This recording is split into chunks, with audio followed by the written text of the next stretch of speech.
এটা হচ্ছে আমাদের অপারেশনাল কার্যক্রম। ইতিপূর্বেও আমি বলেছি যে আমাদের ইন্টারনাল অপারেশনাল কার্যক্রম, আমাদের মামলা গ্রহণ, জিডি গ্রহণ প্রক্রিয়া, আমাদের অপারেশনাল কার্যক্রম ছিল। তো আমরা আজকের থেকে পূর্ণাঙ্গ রূপে প্যাট্রোলিং, ট্রাফিক ব্যবস্থাপনা, গার্ডিং, ভিভিআইপি প্রোডাকশন থেকে শুরু করে অন্য যেসব কার্যাবলী পুলিশের রয়েছে সেগুলো পুরো মাত্রাই আমরা সকাল থেকে শুরু করেছি, যেটা আপনি জানেন এবং দেখেছেন।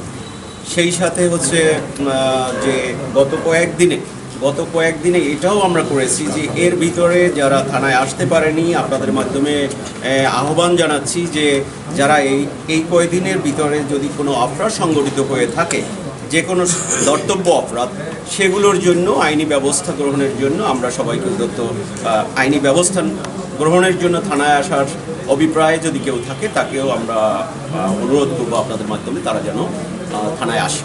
থানায় এসে তারা পুলিশি সেবা গ্রহণ করে।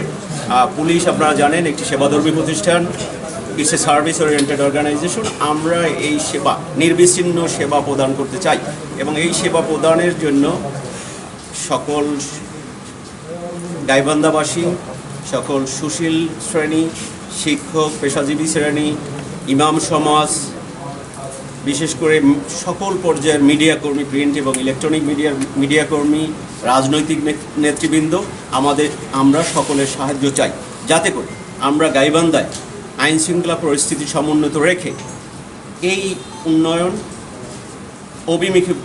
অভিমুখী বাংলাদেশ গড়ার প্রত্যয় যেটি রয়েছে সেটাই অব্যাহত থাকে এবং হচ্ছে যে আমরা যেন এই গাইবান্ধায় এমন কোনো অপরাধ সংগঠিত না হয় যেটা আমরা অ্যাড্রেস করতে না পারি। আমরা সবাই মিলে আমরা চাচ্ছি যে এই পুলিশিং ব্যবস্থা শুধুমাত্র বিদ্যমান পুলিশ দিয়েই যে হবে, আমরা কমিউনিটি পুলিশ ব্যবস্থা, জনগণের সাথে আলাপ আলোচনা এবং হচ্ছে মত বিনিময়ের মাধ্যমেই আমরা চাচ্ছি যে পুলিশি ব্যবস্থাটা গাইবান্ধায় সমুন্নত রেখে আইনশৃঙ্খলা পরিস্থিতি স্বাভাবিক রাখা।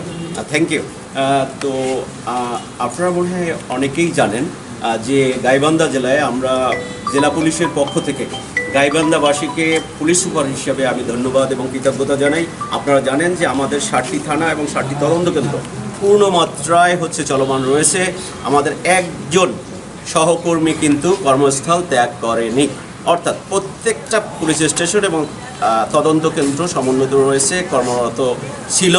আজকে থেকে পুরো মাত্রায় আমরা কর্মরত রয়েছি, প্যাট্রোলিং ব্যবস্থা থেকে শুরু করে, অর্থাৎ সবগুলোই আমরা সোশ্যাল ডায়ালগ, সবার সাথে মত বিনিময়, কুশল বিনিময়, রাজনৈতিক নেতৃবৃন্দের সাথে মত বিনিময়, বিশেষ করে বৈষম্য বিরোধী কোটা আন্দোলনের সাথে যারা সমন্বয়ের দায়িত্ব পালন করেছে তাদের সাথে ইতিমধ্যেই আমরা একাধিকবার মত বিনিময় করেছি, নিয়মিত তাদের সাথে যোগাযোগ হচ্ছে।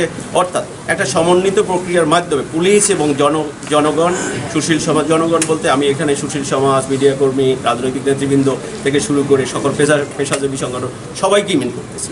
সবাই মিলেই গাইবান্ধাটাকে নিরাপদ করতে চাই এবং এই যে ডায়ালগ, এই মত বিনিময় সভা, এটা অব্যাহত থাকে যাতে করে আমরা আইনশৃঙ্খলা পরিস্থিতি সমুন্নত রাখতে পারি। এই যে রোবার্ট যেসব সদস্য রয়েছে, স্বেচ্ছাসেবী সদস্য রয়েছে, অ্যাজ ওয়েল অ্যাজ বিশেষ করে বৈষম্য বিরোধী ছাত্র আন্দোলনের যেসব ছাত্রছাত্রী ভাই ও বোনেরা রয়েছে তারাও বিভিন্ন পয়েন্টে আমাদেরকে সাহায্য করছে, তারাও আছে। অর্থাৎ আমরা কিন্তু ট্রাফিক ব্যবস্থা সমুন্নত করেছি পলাশবাড়ি এবং গোবিন্দগঞ্জেও। তো সামগ্রিক ট্রাফিক ব্যবস্থা এক্ষেত্রেও আপনাদের সাহায্য সহযোগিতা চাই, আপনাদের মাধ্যমে সমগ্র গাইবান্ধাবাসীর সাহায্য সহযোগিতা চাই, যাতে করে আমরা স্মুথ ট্রাফিক ফ্লোটা আবার ফিরিয়ে নিয়ে আসতে পারি।